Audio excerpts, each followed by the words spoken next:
उस रात समुद्र के किनारे अजीब सन्नाटा था। हवा में नमक और रहस्य की गंध तैर रही थी, जैसे समुद्र खुद कोई पुरानी कहानी छुपाए बैठा हो। दूर अंधेरे में लहरों के बीच पत्थरों की एक लंबी कतार दिखाई दे रही थी, वही रहस्यमय पुल जिसे लोग राम सेतु कहते हैं।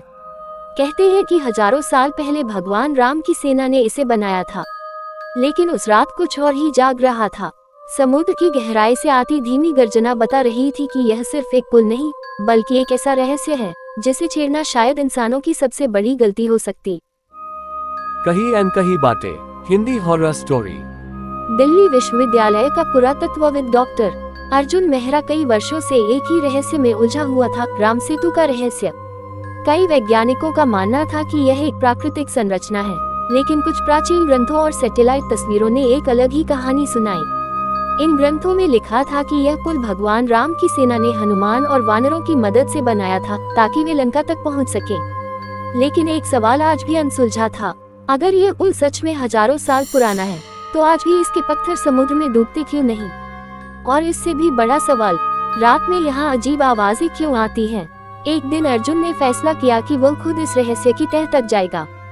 उसने अपनी टीम बनाई, रीना समुद्री वैज्ञानिक, राहुल कैमरामैन और स्थानीय गाइड मुरुगन। मुरुगन कई सालों से उस इलाके में मछली पकड़ता था, लेकिन जब अर्जुन ने उसे राम सेतु तक चलने को कहा, तो उसका चेहरा पीला पड़ गया। साहब, वहाँ रात में नहीं जाते, उसने कांपती आवाज में कहा। क्यों? अर्जुन ने पूछा। मुरुगन ने धीरे से कहा, क्योंकि वहाँ आज भी सेना पहरा देती है। किसकी सेना? राहुल हंसते हुए बोला। मुरुगन ने जवाब दिया, वानरों की। उस रात वे चारों एक छोटी नाव में समुद्र के बीचों बीच पहुंच गए। आसमान बादलों से भरा था और चांद कहीं छिप गया था। कैमरा चालू था, लहरों की आवाज रिकॉर्ड हो रही थी। अचानक पानी के नीचे से एक अजीब सी चमक उठी। रीना चौंक गई। यह क्या है? कैमरा नीचे किया गया और जो दिखाई दिया वो देखकर सबकी सांस रुक गई। पानी के नीचे पत्थरों की एक लंबी कतार थी, लेकिन उन पत्थरों पर अजीब अजीब चिन्ह बने थे। कुछ चिन्ह ऐसे थे जो बिल्कुल वैसी ही आकृति बना रहे थे जैसी रामायण में वर्णित वानर सेना के झंडों पर होती थी। अचानक हवा तेज हो गई, समुद्र की लहरें उफान मारने लगी। राहुल का कैमरा अचानक अपने आप घूम गया और कैमरे में जो रिकॉर्ड हुआ वह किसी भी इंसान के लिए समझना मुश्किल था। राम सेतु के ऊपर धुंध के बीच एक विशाल परछाई खड़ी थी। वह परछाई इंसान की नहीं थी, उसकी आकृति किसी विशाल वानर जैसी थी। मुरुगन डर से चिल्लाया, हनुमान जी के सैनिक। अर्जुन ने अपने बैग से एक पुराना ताड़पत्र निकाला। ये ताड़पत्र उसे तमिलनाडु के एक मंदिर में मिला था। उसमें लिखा था, जब तक धर्म की रक्षा होगी, राम सेतु सुरक्षित रहेगा। जो भी इसके रहस्य को लालच से उजागर करेगा, समुद्र उसे निगल जाएगा। अचानक समुद्र में भावर बनने लगा, नाव जोर जोर से हिलने लगी। राहुल ने कैमरा उठाया और सामने रिकॉर्ड करने लगा। अचानक समुद्र के पानी से कई परछाइयां बाहर निकल आईं। वे सब विशाल वानरों जैसी थीं। उनकी आंखें लाल चमक रही थीं।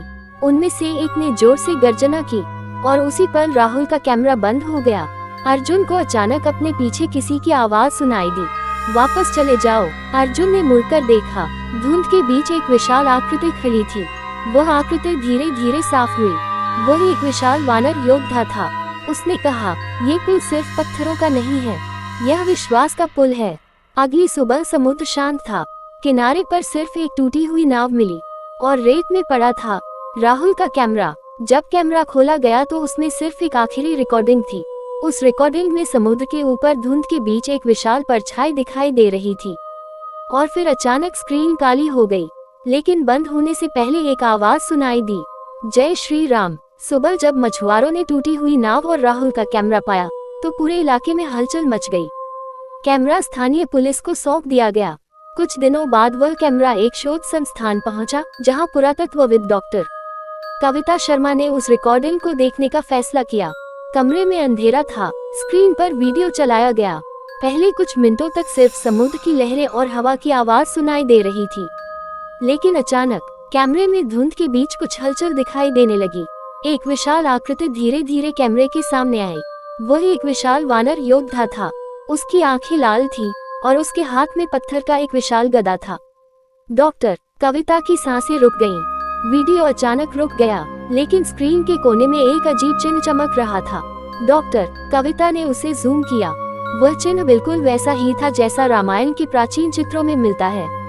उस चिन्ह के नीचे कुछ शब्द दिखाई दिए, सेतु की रक्षा करो। कमरे में मौजूद सभी लोग चुप हो गए। डॉक्टर कविता ने फैसला किया कि यह रहस्य यही खत्म नहीं होगा।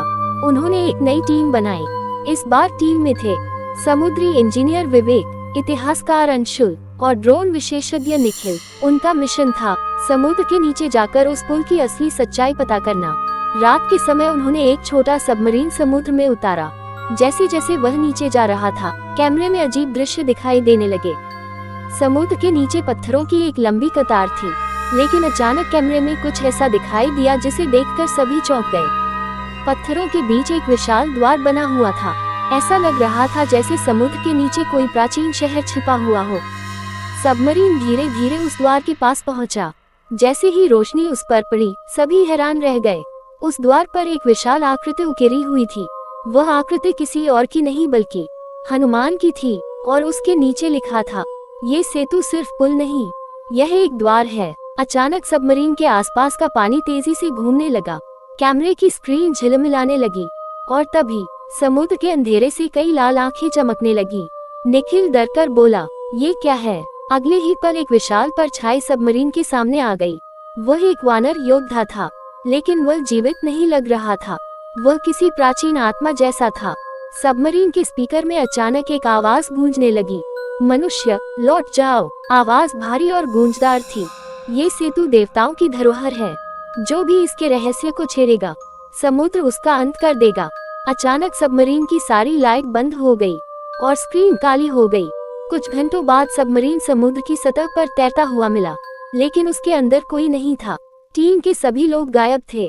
आज भी वैज्ञानिक उस घटना की जांच कर रहे हैं, लेकिन किसी को भी उस टीम का कोई पता नहीं चला। सबमरीन के खाली मिलने के बाद पूरी दुनिया में हलचल मच गई। सरकार ने उस क्षेत्र को कुछ समय के लिए बंद कर दिया, लेकिन एक व्यक्ति ऐसा था जो इस रहस्य को भूल नहीं पाया, डॉक्टर कविता शर्मा।